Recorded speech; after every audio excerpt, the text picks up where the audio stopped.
Yes, I yes. finally, Oh my finally. God.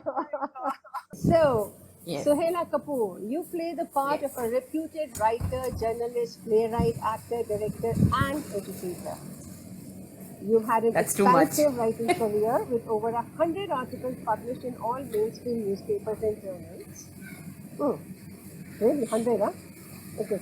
You've authored a Yes. book, Witchcraft in Western India, and your maiden play, a musical called Ye Hai Mumbai Meri Jaan, premiered in Edinburgh in 2002. Since then, you have made many plays. You love working with children. Your company, Katyayani, holds theatre workshops. You teach at Franklin School of Modeling and Acting, SEMA. And you have many awards for acting and writing, including a Lifetime Achievement Award. Wow. And you and I have worked together again for many years. So Yes. dear, all our viewers, please join us in conversation with this esteemed artist, Sohela Kapoor.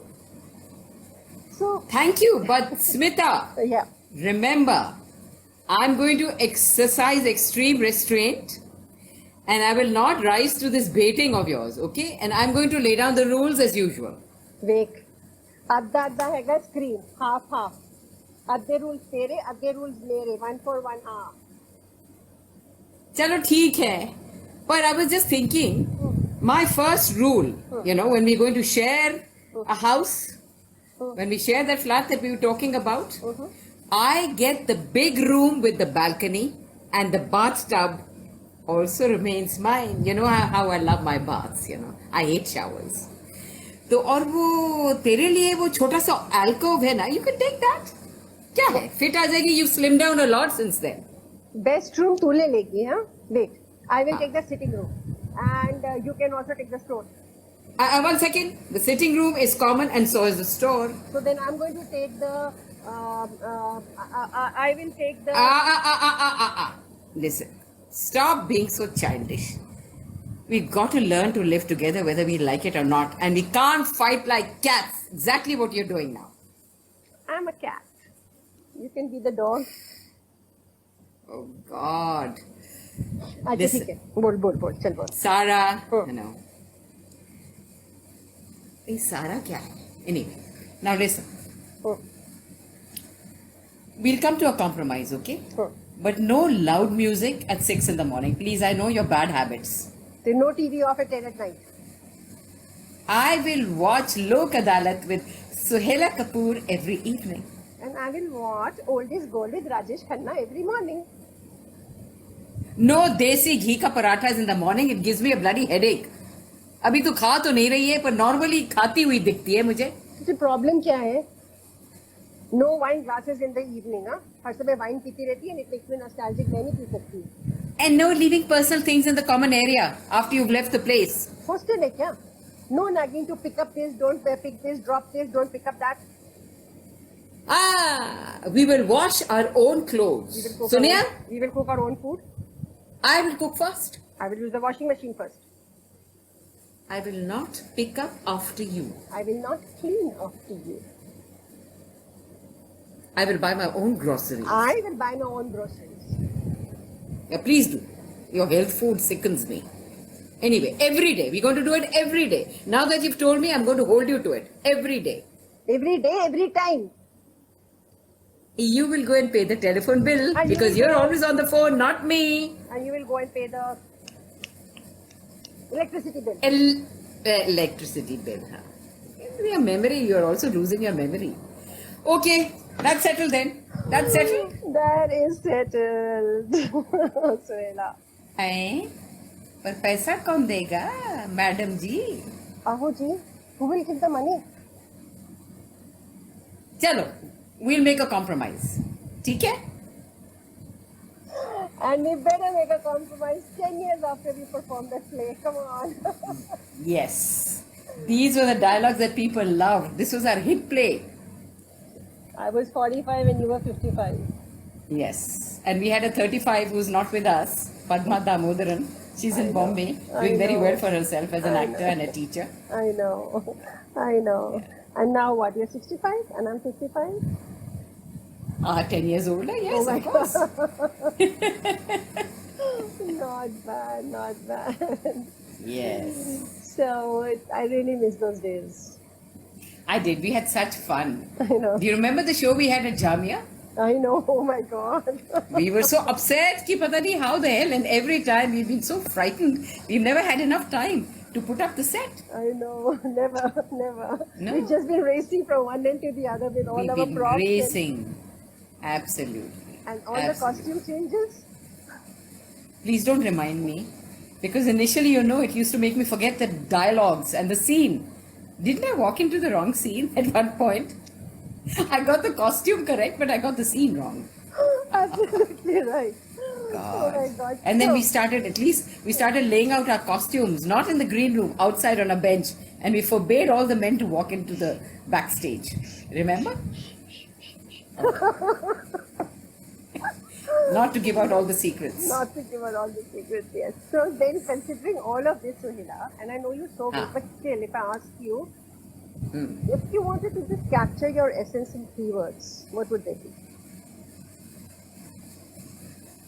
Positive, Mm-hmm. energetic, Mm-hmm. normally. And maybe creative, innovative, or creative. Can I add one to that? Please. Absent-minded, Forgetful? forgetful. Yes.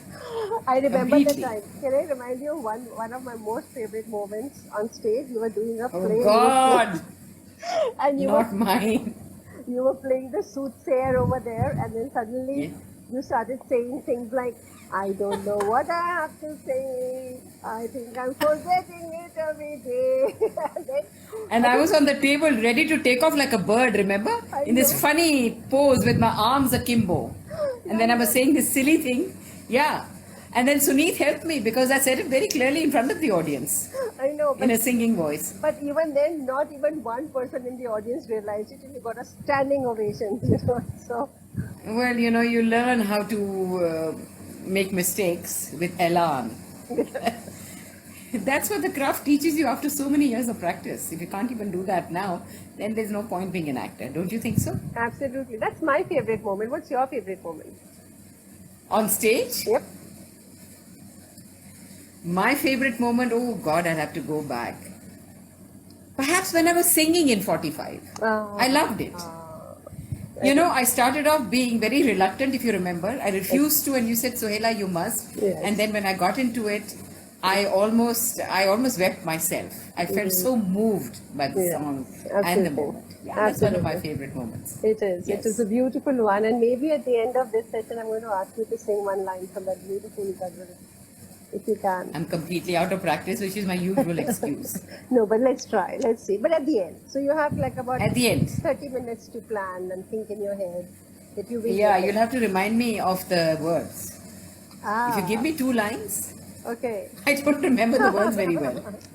All right. So let's reach there. Let's reach there. at Yeah, that we'll point. reach there, then we'll think. Yes. So I want to start with your journalist hat.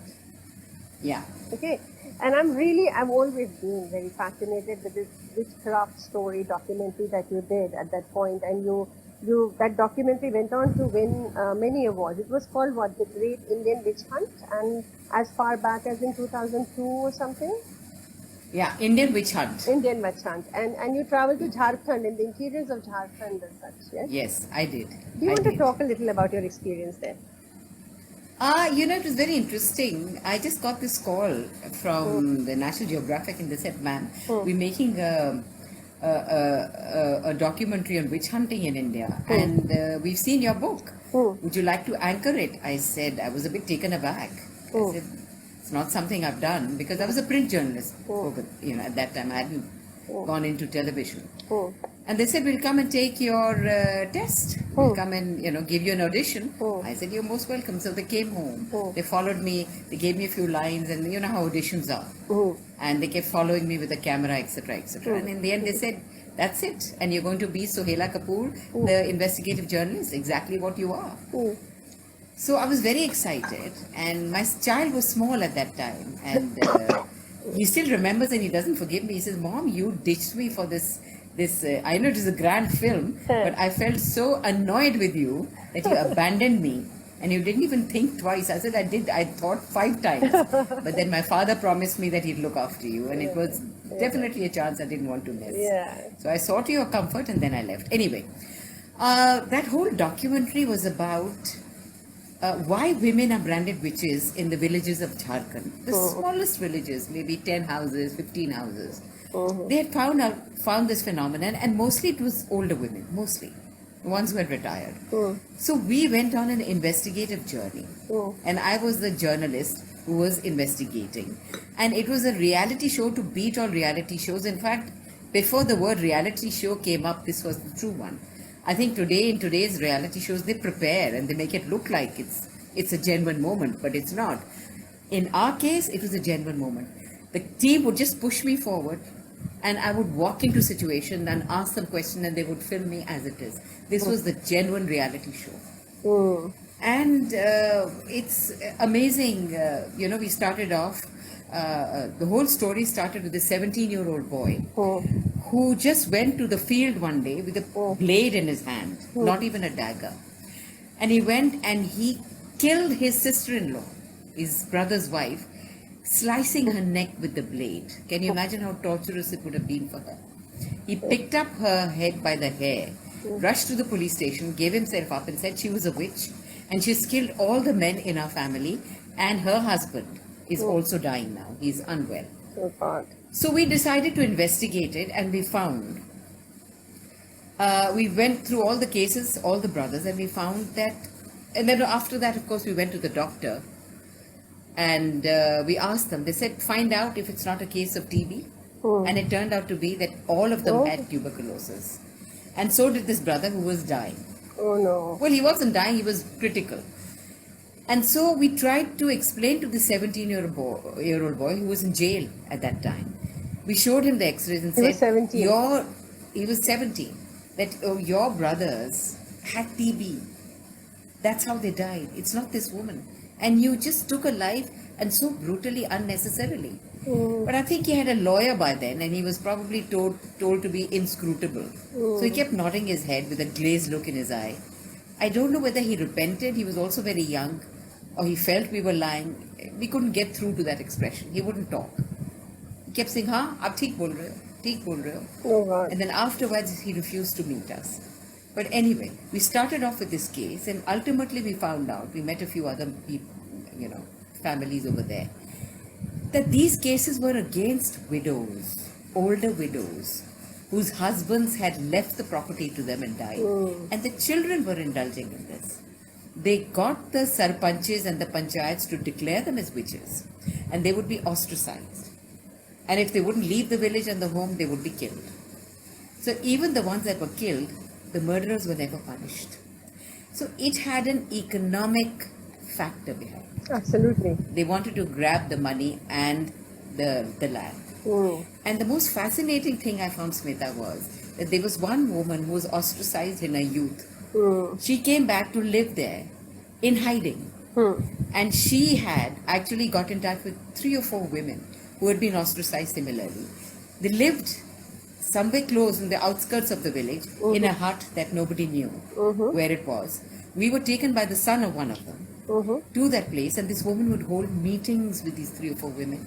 And they were so poor. You know what they would eat seeds for lunch. They would have their lunch meeting with puffed rice and seeds, put in those paper cups. That's how they were surviving outside the village. But they would have their regular meetings to decide the next plan of action, how to save other women from the same fate. I couldn't believe it. I said, we talk about social service, we talk about CSR in the cities, and this is what they're doing. I mean, their lives are in danger. If they're seen, they would be killed. Yes, absolutely.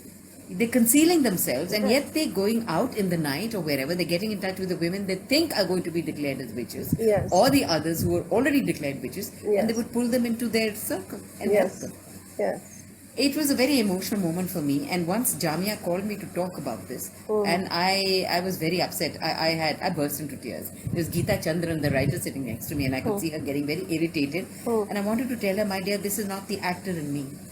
I'm not dramatizing it. That's right. I'm so moved by what I went through Yes. that I'm not able to speak. So Absolutely. that interview ended there.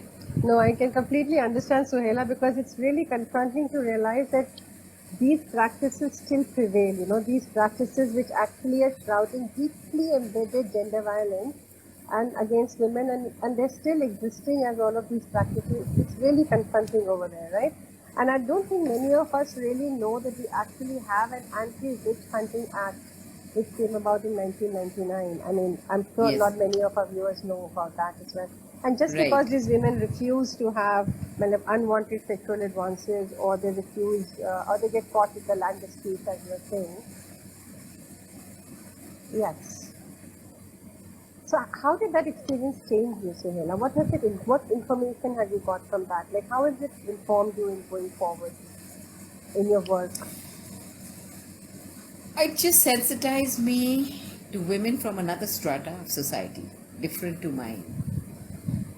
And also made me realize that, women face a lot of discrimination, and the reasons may be just very random.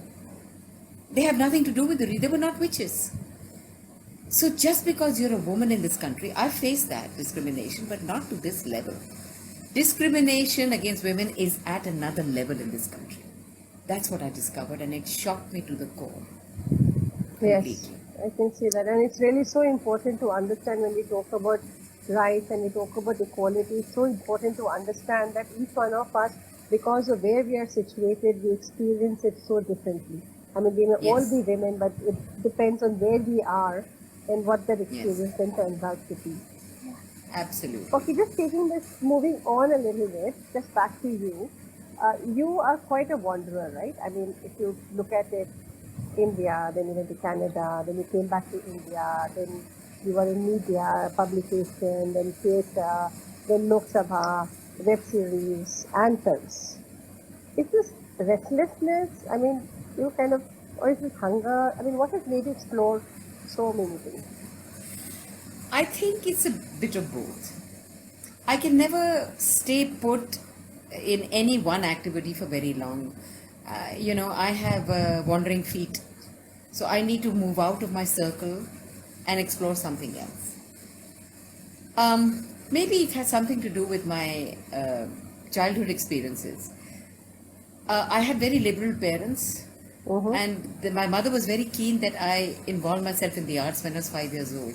So singing and dancing, and there was drama in school. There was painting. I used to take part in the on-the-spot Shankar's on-the-spot painting competition. So I had a finger in every pie as far as art was concerned, which included the performing arts and writing. I trained as a journalist. I was writing plays, and I even wrote a small movie when I was about 8 or 9 years old, I remember. And I ordered my dad to call the cops because I was getting ready for the shoot, and he would keep the cops, he would call them and ask them that this is the perimeter where we're going to shoot, and that they should make sure that the crowds don't come in, all that. So I had tried everything at a very young age. That remained with me. So I couldn't make up my mind what to choose. So when I did do journalism, I did specialize in it. By the way, I did it because it was my mother's desire. Yeah. She wanted to be a journalist, but she got married very young. The generation of our mothers did. They got married in the late teens. So she said, I want you to dance, she said. And I couldn't dance. She learned Manipuri for a few years. So she put me into dancing. She wanted to sing and couldn't do. She put me into singing, And journalism, definitely. So she became a journalist by doing a correspondence course. But there were no journalism courses when I was in college. So I just joined the Times of India. They gave a test. They gave an announcement for a test every year. I think it used to come out in June or July. And youngsters were invited, graduates were invited to sit for the test. And if you passed that test, you would give a viva. Okay. And then they would select you and they would pay you. It's the opposite now. You go to the Times school, you have to pay them. They would pay you a stipend and select you. And that's how I got selected. So I became a journalist. So was it easy to move from one industry to another? I mean, all of us say that they are related, so it should be like fine. But we all know, the insiders know that how different each industry is. It's nothing is easy, Smita, as you know. I Mm. mean, if you take up one profession and you work hard at it, if you want to achieve something, it's not easy. There's a lot of things that you have to forego, a lot of hardship you have to go through, train yourself. Mm. But what I did find was that I was able to move. I was able to move from one to the other. I kept a job down with the Times of India while I tried television serials. Because I was in theatre, that's what I didn't give up, even though I was forced to give up my dancing and singing because of my board exams in school. What I never gave up was theatre. I was one of the founder members of Ruchika theatre group. Oh, you were? When I was in high school, I was. There were four of us. There was Faisal Al-Qazi, Arun Kukreja, me, and Malati Shah, who's Malati Khanna then, Right. artist Krishan Khanna's daughter. She probably is watching this. So, I never gave up theatre. So when I went to Bombay, when I became a part of the Times of India, I joined IPTA over there. Okay. And I worked with directors like M.S. Satyu and, others. Yeah. So I treated the television serials like my theatre. When I used to go for rehearsals and I used to do shows, it was the same thing for a television serial. So when I got an offer, I would take leave. Okay. That's the only difference. For a theatre rehearsal, I didn't have to take leave because I would go after my office was over. But for the television serial, it was a whole day shoot. I had to take leave. Right. And I never informed my parents that I was doing. They were strictly against me joining films or television. So I did this quietly. I don't think they ever saw my serials. I never informed them. So, is That's there how it started. any one industry that you prefer over the other? Different phases of my life. When I was younger, I preferred theatre. Then when I grew a little older, it was writing. Then it came in television. I've liked them all at different phases. And at the moment, I suppose, at my stage, I would say, I wouldn't like to run around so much, even though I've been doing a lot of work on web series since last October. I just like to sit down and write. Right. Yeah. And you are a beautiful writer. I mean, I love your writing. I really Thank do. you so much. I love yours. Yeah, so Mutual Admiration Society. absolutely, favor returned. Your Yes. film's releasing on the 19th, Arya, right? The web series Arya, yeah. In Okay. fact, we have a virtual party tomorrow Oh, since you we do? can't meet. Yeah. Nice. At night. Tell us a little about that. Arya is really about a family that's into the pharmaceutical business, but a side business of that is drugs. So he's a kind of a mafia lord. I'm his wife. And he's got a daughter, Arya, who has no idea of the business. And then, I don't want to reveal too much of it. Yeah. She accidentally stumbles into it and what happens to her life. And what happens to her interaction, I'm holding secrets from her. Okay. When they come tumbling out, she gets very upset. And my relationship with my husband. It's all about drug overlords. It's a gangster story. But this is one story in which the woman becomes the leader. At one stage, she has to take over it, and she has to make a choice between her family and being a gang lord. So did She you has like to your make that character? choice. Yeah, I liked it very much because what I liked about the character was it wasn't in your face. There were as many secrets that the character kept as things that were overt. Right. Secretive, dissatisfied, not wanting to communicate. So it gave me a lot of scope to express through my eyes. Yeah. So what do you use? You do method acting? I mean, how did you build your character? I'm not a trained actor. I'm just a very practiced actor since high school on stage. A bit of method acting perhaps, because you have to be the role. You can't act the role, you have to be the role. But I don't get into the Lee Strasberg method of living the role. I don't disappear for days on end and don that persona. That I don't do because I have my responsibilities. Yeah, I know. And I wouldn't go to that I've seen extent. your pictures during the shoot, so you were not Yeah, doing that. I could yeah, see that. yeah. I only do it, I prepare the role at home. I do my preparation and I do it through my dialogues when I'm learning the dialogues. I know. And the actual expression comes out when I'm with co-actors and with my director. I leave the juiciest bit for the last because you never know what the director expects you to do. Absolutely. So you have to give yourself that leeway. Absolutely. So you're a director's actor. I think I am. So Suhaila, you came back to India to look after your father. I know that. I mean, you devoted the best part of what can one can say your career years to looking after your father. Do you ever feel regret at losing out on your best years? When I first came back, I was well settled in Canada. I had a beautiful home. I was moving into a home, and my office was just across the street. The main shopping area was across another street. My son's school was across the third street, and I was near the lakefront. I couldn't have asked for anything better. So when I came back, yes, the resentment was there. But there's one thing that my brother told me over the phone that, he had Alzheimer's. Dad could go any time. Would you be able to bear that? And immediately in my mind's eye, his death flashed in my mind's eye. And the decision was made instantaneously that I would never be able to forgive myself for that. I am where I am because of my parents, and my mother had already gone. So I didn't think twice. I wrapped up everything. My office told me I was a fool. They said I worked for a television station there, CFMT, Channel 47, which is now Omni. And they said we're going to amalgamate with other TV stations, and you're going to have a very big job over here. Don't go. Call your father here. He could always be placed in an old age home. And I was shocked. I said, we don't talk about old age homes in India. His home is with me. Rather, I'm going to be in his home. So my boss didn't understand what I was talking about. He was a white Canadian. He was a Greek Canadian. But I said, I don't think I'll be able to explain it to you, so I just have to go. He said, Sohela, I think that's the worst decision in your life that you're making, and you're making it emotional. We'll welcome you with open arms for the next 6 months. So if you decide to come back, you should. You're welcome. But I never did. I just made up my mind. I can't keep on flitting from here to there. My son was getting older. He needed a regular school. I came back, stayed with my father, was with him till he passed away. Give me one memory that you cherish from that time with your father.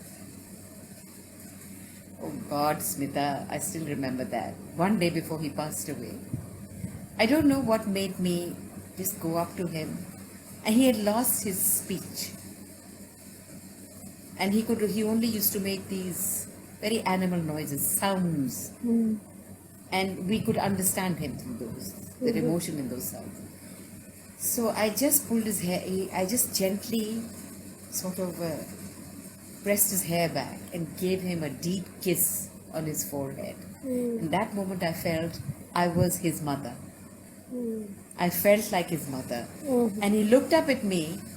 He could barely recognize me, but I could see his eyes softening. Somewhere in that moment he understood that love, and he understood who I was. And the next day he was gone. I think maybe somewhere deep in my heart he was waiting for that release. He was waiting for that, that reaffirmation that I love him and I'm with him. And he was gone the next day. I'll never forget that moment. And everything I ever regretted about coming back and not having the same profession or the same to that degree just went in a puff of smoke. This is what I came back for, and this is what I fulfilled. Beautiful, Sohela. Beautiful. So you're someone who I know has never hesitated in picking up very difficult plays, I mean, at a time when no one was talking about it, and I'm talking about the early 2000s. I mean, and this has been one of the reasons why I have connected so strongly with your work. If I pick up two of your works to talk about, they would be You Shall Give Me Grandsons, where you explore LGBTQ relationships, and Tattoo, which was on child sexual abuse, right?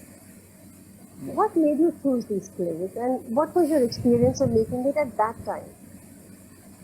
Tattoo was one of them, right? Yes. You mentioned. Yeah. I felt very deeply because I read the story of this Austrian man who had raped his daughter at that time. And he kept her imprisoned in the basement of his house, and he produced 7 children out of his own daughter. Yeah. I was shocked to the core of my being because my relationship with my father was so different, like all of us Indian children. And I had such deep respect for my father. He was a doctor. He was a man of science. And he taught me and my brother everything that we really knew, basically, about the material world, about the earth. So I couldn't, first of all, I rejected what I read. And then when I read it, I felt it so deeply. And after that, I read tattoo. I said, oh my God, this was not an isolated case. I'm sure it's happening in India. And so, which is why I performed it. But let me tell you, I think you know this, Smita. When I performed this play, people walked out of the auditorium and they said, we can't take it, and this is a lie. You're making it up. You've got a gross imagination. We can't sit through this play. Absolutely. A year after that, there were headlines about fathers raping their daughters. Yes. So when I did the next show, I photographed those headlines, and that was the cover of my brochure. I You know. can read the stories right there. I know. And I remember my actor, Sonali, she still works with me. She's a darling of a girl and extremely intelligent. Now she's a director herself, and she's become a writer too. There was one scene in which it says so in the play, but I made her get up on the table, spread her legs out, and she's got a knife in her hand. And in that scene, she's supposed to pretend to insert, in her own imagination, she's inserting the knife into her vagina. It's symbolic. And I told her, I said, take it up to a point and just deliver your dialogues. She found it so hard because she comes from a very nice middle class, Bengali Punjabi family. She says, Sohela, my parents are going to come and see the play. Most of the actors had this problem. Some walked out in the beginning and said, we can't do this play. But the ones who stayed, they thanked me later and said, it was a very cleansing experience for us, very cathartic. Yes, our parents came and they saw it and they were not critical. Somehow the way it was presented, they also felt it very deeply. That's true. And it's such a fact, I mean, the stats in India are 1 and 2. 1 and 2 Yes. are survivors of child sexual abuse, and that's what we are working with. And Yes, I for know. Yes. through the Russian project, where we're looking at the youth becoming the preventers. So there's going to be one Russian in every house who's actually educated and informed to prevent child sexual abuse. So it is a reality that we are now today, 20 years later, are actually Yes. very, very actively and openly talking about and creating this communication. But I remember the time when you made me get onto my phone and wear that fancy on my head, and the mother's role was equally difficult, who had to sit It down. was and very say, difficult, yeah, Smita. Yeah. Yeah. I remember you really working away at it. All the actors had a tough time. Yeah. Jyotsna, Ramesh Thakur, Jyotsna couldn't see herself romancing her own father. As it is, she had those kind of feelings for Ramesh. She felt like she was his daughter. He was Yeah. so much older. Yeah. And he was very paternalistic towards her. Yeah. But there was this scene where he propositions her. Yeah. And the next scene, we don't show it graphically, but he's Yeah. obviously raped her. Yeah. She couldn't do it. She said, Sohela, I can't do it. My parents are going to come. I feel like Ramesh is, a friend and he's more like a father. How can you make me do something like this? I said, take it or leave it. All the actors, Ramesh too, had a very difficult time. Yeah. But I think they stuck on because they felt the truth of that Absolutely. play. Absolutely. All of you. All of you. And we're going to pick this up again a little later, but I just want to go back to your personal experience, because you have often talked about how, and right now also you mentioned that you were not allowed to join the industry, whereas your Yeah. brother had already paved the path. I mean, Shekhar was already in the industry and he had paved the Yes. path for you. And your family was also well versed with the industry. I mean, Devanand is your mamu, your mother's brother, right? And but you went on to do journalism, like you said, that your mother died in. Did you at any point resist this idea or rebel, either openly or inside yourself, about the restrictions that were imposed upon you? Absolutely. For years, maybe for 20 years, Smita, I lived with that humiliation of not being allowed to follow my passion. It became a humiliation for me. Now, at my stage in life, I understand what they went through, because the casting couch was very much a reality then. Not that it isn't now, it's for the boys too. But now the girls are educated enough, the children are aware, they're able to fight back. They have a choice. At that time, if you wanted to join the industry, especially the girls, we had no choice. And they were very insulting and humiliating. Now the girls can answer back. That's the difference. I mean, You are the person who actually convinced me to send my daughter to join Bollywood, and she got the opportunity as a lead. Yes. And and I know now you're saying that you arrived at a kind of a acceptance about where your life has taken you. Yes. But do you ever have a throwback that your life could have been very different given your talent and connections if good Punjabi girls don't do and do kind of thing was not imposed on you? No, I sometimes dream about how successful I may have been. There would have been moments which were depressing. Look at what's happened to Sushant Singh Rajput. Hmm. All sensitive people go through that. Maybe I would have also gone through a very depressing period. Even Deepika Padukone has. I don't know how I would have dealt with it. Maybe it's better I didn't because I've been a very extremely sensitive person. Mm-hmm. But I do regret the fact that I was not given a chance. I wasn't allowed. I was given offers when I was much younger. I couldn't take it. For instance, I remember once this producer were after me. He didn't have a very good reputation, but he did give a hit, and he wanted me his film with Rajesh Khanna. He wanted a new face. That picture ultimately turned out to be a hit with Tina Muneen and Padmini Kolhapure. Okay. And the songs were a hit, but at that time I was told nothing doing. He'd invited us for dinner. My mother had gone across. He invited my mother for dinner. My mother and brother went to his house for dinner, but I was told you're going to stay at home. You're going to tell him you got fever, which I did. No, it was a complete no. And when my mamu, the younger one, Vijay Anand, got to know, I think there came a stage when I was really frustrated. I wasn't allowed, and I must have conveyed it to my mom somehow. She conveyed it to her younger brother, Vijay Anand, Dev, Chetan, and Vijay, three brothers. He just came up to me once and said, "What is this rubbish you're talking to your mother?" He's very stern. He says, "There's no question of you joining films. None of the Anand, we were known as the Anand girls. Her second, third, or fourth gen, nobody is going to join the industry. Divina, my cousin, was very pretty, Devanand's daughter. She got offers. My own brother gave her an offer, and Devanka never forgave him for that. He said, how can you offer your own sister a role? It was really taboo. It was considered very bad. Okay. Interesting. Very, very interesting. Yeah. Yeah. So he's very upset with him for that. So you have very often referred to yourself as a survivor of child sexual abuse, and you have done it at a time when most of the people have been like really ashamed or to even acknowledge that they have been through an experience like this. I mean, I remember our discussions even during the rehearsals of Tattoo, and we were discussing child sexual abuse at that point of time. And I'm broaching this up again over here next because I keep saying this conversation is something that we're going to be sharing with all the 40 lakh youth that we're going to be reaching out to through the Rakshan project. And we have a very simple maxim, Suhela. We say, ना करेंगे ना करने देंगे, अगर हो रहा है तो रोक देंगे, और अगर हुआ है तो बोल के रहेंगे, because it's important to be able to talk about it. Absolutely. Right?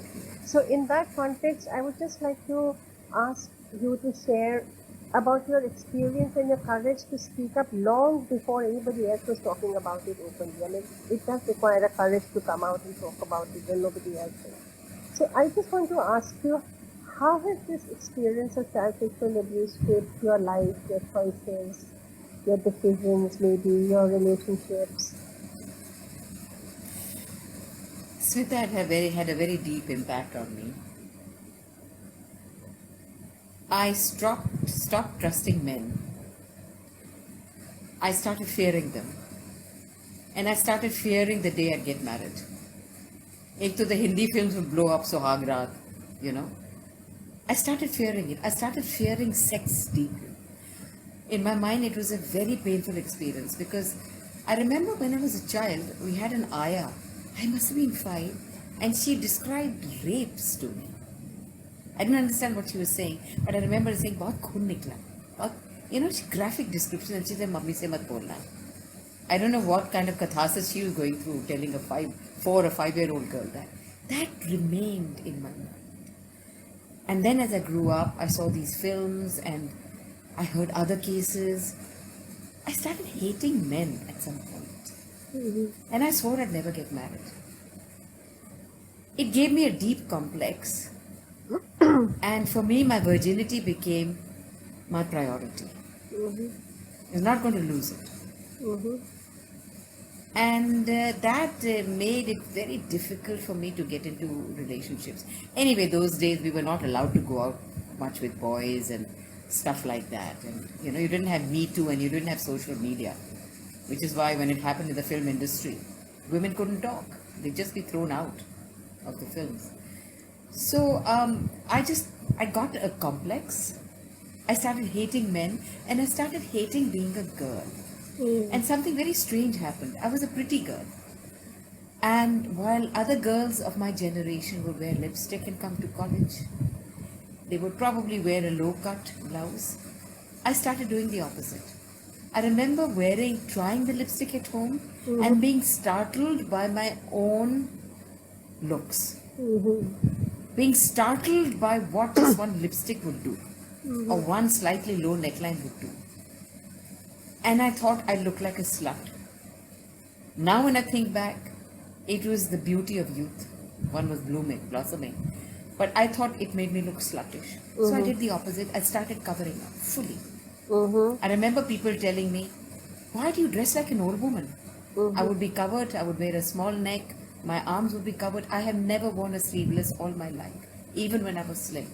I wouldn't show skin, I wouldn't wear makeup. My hair would be like this and I just push up my specs. I would try and be as plain as possible. I started walking like a man, started speaking like one. I remember my cousin told me some days back, I've never found you attractive. You're walking just like a man. Why do you do that? How do I tell him that it was a persona that I wore deliberately so I wouldn't attract male attention? And one still got it because one was young. All these grown men could see through it. Did you ever try and talk about it to your family? No. It was taboo for me. I didn't have the courage. My God, when I got my periods first, I remember my mother was so appalled. It was very comical if you look at it. She rushed and got one of her pads and she pushed me into the bathroom and said, I'm going to demonstrate to you how to wear this pad. And those days, pads came with the nadas, you know that? You had to put your leg in and tie the nada. And she said, I'm going to slap you if you come out without it. Because your father is around in the house. I don't want him to see it. I'm going to slap you. She didn't tell me anything about periods. I got to learn about it through, little whispers and gossip in school. So that gave me a very dirty image. But I was so thrilled. I was the only one who didn't get it. So they used to call me a tomboy. What did they call me? One of my friends called me a hijra. She didn't know what she was talking about. She said, but tu hijra hai kyunki tujhe wo nahi hua. So I would say, wo kya hota hai? Kehte nahi, tu bachcha hai, hijra, you don't know. And they would go and whisper about their periods to each other in a circle. And the moment I approached it, Sohila aa gayi, and they would stop. The first thing I did was to go ring up my friend and said, ho gaya. Like I'm part of the group. Ho gaya. I'm part of it. Don't exclude me anymore. Inner circle now. Inner circle now. So I was never explained that. So sex was out of the question. So when these things happened to me, I felt dirty. I felt that I was attracting them, which is why I started dressing down completely. You felt as if you were to blame. You were the one. I am to blame. And out of guilt, I never spoke to my parents. Only once, when I was about 10 years old, and I was playing outside. Some nutcase, he was a very poor man with a cart. वो ठेले होते थे ना, ठेला लेकर, he was a laborer, probably took cement or something. He came and he saw me and he said, baby, do you want to see baby birds? I said, yes. So he made me sit in front of him and he started fingering me. I think he tried to put his finger up inside the undi, but I was old enough and I jumped up. And there were tears running down my cheeks because I had experienced child sexual abuse, but non-invasive, luckily. I just saved myself from an invasive one. And I ran upstairs and I cried. I think the guy was mentally unwell because he went up, there's a little nala, if you go to Nizamuddin West, there's a little height where the nala begins. He went there and he started exposing himself to all and sundry. He must have been mentally challenged. And as it is, these things were building up in me. When my father came, I burst into tears and I couldn't stop. I said, there was this bad man who tried to do dirty things to me. Father understood immediately. He was furious. "Kahan hai mujhe dikhao?" And took him downstairs. He would have strangled that man. But the guy had disappeared. But do you That's the think that only time I anything would have spoke to my changed? parents. Do you think anything would have been different if you had probably spoken to them at any point? Yeah, because my father was a doc, he would have explained it to me. My mother was a bit emotional. She was a bit, even though she was the only educated one in her generation, she was highly educated, but she was still conventional. Society was conventional at that time. You didn't speak to your daughters about sex or periods. You didn't. Hmm. Perhaps she would have talked to me if I'd gotten married at an earlier age. She would have spoken to me just before my marriage. Hmm. But you didn't talk to your parents about this, and you are not supposed to have boyfriends, certainly not have a sexual relationship, out of the question. You're not supposed to get into professions that would brand you a slut, because And that is the most so talking common. about child sexual Yes. abuse is totally out of the picture. It's like totally lost. Completely out of it. I told you that's the only time I confided in my dad, because I was destroyed emotionally completely. When he came in, I was crying. Because everything kind of cumulatively came back वो to you. सिसकियां ले लेके जो रोना होता है ना, exactly. मेरा रोना बंद नहीं हो रहा था. बड़ा I was मुश्किल so है ना scared. ये बड़ा मुश्किल है because when you have because child sexual abuse as you all know happens mostly Yes. in trusted circles of people who the children know and then there's Yeah. just such a sense of loyalty and family obligation Yes. or not you don't want to harm your parents like letting them know you feel you're going to damage Yes. them if you tell them it's more Yes. about protecting them than yourselves you know Yes. and then you also kind of have been taught that you have to revere and respect the person who's been actually doing the harm to you. Yes. So and as you Absolutely. grow up also as an adult also you're interacting with that person maybe but you would never call out the person because there's a very strange family relationship that is happening around. Yes. So There's always a limit. There's a boundary that you don't cross. and it's a very difficult place and very complex place and not many people understand how difficult it is to actually speak up and out about what you have experienced as a child. But I also know that you're someone who has been on the healing path for a very long time. You know, I mean, the humor that you bring in most of your works is actually a testimonial of how you're using that for creating so much healing inside yourself. So, can you Yes. talk a little bit about the humor in your art, performance, and healing? How is humor a part of all of this journey that you had? I think it's naturally inherent in me. My father had a sense of humor. So did my mother. But my mother's was a very boisterous kind. Like when she'd start giggling, she couldn't stop. You know, one of those breathy giggles where you don't hear the voice. But Yeah. there's a, you know, there's a sound of the breath. And both of them had a sense of humor.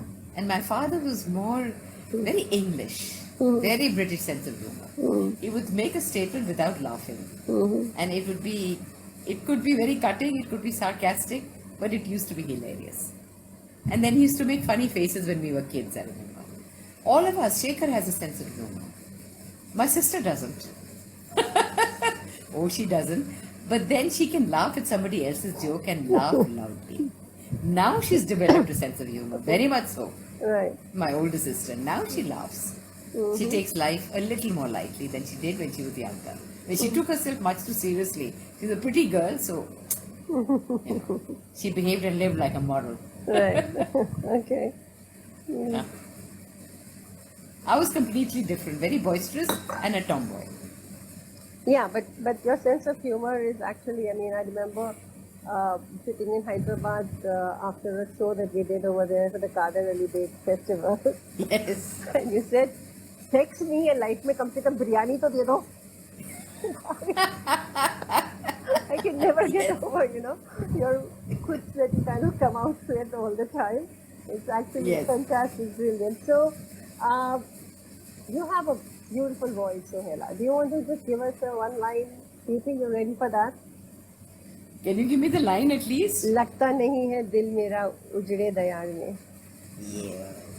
Okay, I'm going to be out of tune, okay? I haven't practiced. उस वक्त भी I was out of tune, but you made me rehearse every day, I remember. अभी तो rehearsal भी नहीं है. Anyway. Do you remember how we used to rehearse till 1 Yes. and 2 a.m.? Absolutely. Oh, yes. Those were the days. Right.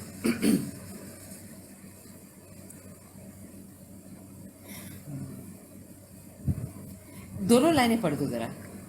लगता नहीं है दिल मेरा उजड़े दयाल में किसकी बनी है आलमे नापायदार में कह दो इन लगता हसरतों से कहीं और हाँ। जा बचे, इतनी जगह हाँ। कहाँ है दिले दागदार में. I hope I remember the words, but I'll harm if I don't. लगता नहीं है दिल मेरा उजड़े दयार में, किसकी बनी है आल में ना पाए नार में, लगता नहीं है दिल मेरा, कह दो इन हसरतों से कहीं और जाब से, कहीं और जाब से, इतनी जगह कहाँ है दिले. We're going to end in 1 minute, but this is beautiful. This is lovely. Delay? Suhaila. What is the word? Delay? Delay, दागदार में. दागदार में, लगता नहीं है दिल मेरा. Beautiful, lovely. मुर्गियां तो सब गई भाड़ में. No, lovely. So, Hela, I'm going to end this session now. It's just been so wonderful. I want to get back with you again for a much longer session, and this time we'll try and do it on Facebook and have a face-to-face interview going forward. And I just know that your insights and sharing is going to go a very long way in making meaning for our viewers and the Rakshans whom we're going to be sharing this live over here today. I would very quickly like to share, we have a campaign, Make Home a Safe Space in Quito. Please visit that and encourage us to create a Rakshan in each home capable of de-escalating violence and preventing child sexual abuse.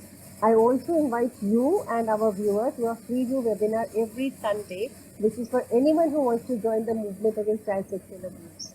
And I really thank you once again, and I look forward to catching you on a Facebook Live very soon. I thank you. I enjoyed this interaction. Yes, of course, Vita. Thanks so Good much. luck. Good luck to Thank you. you so much. See you again.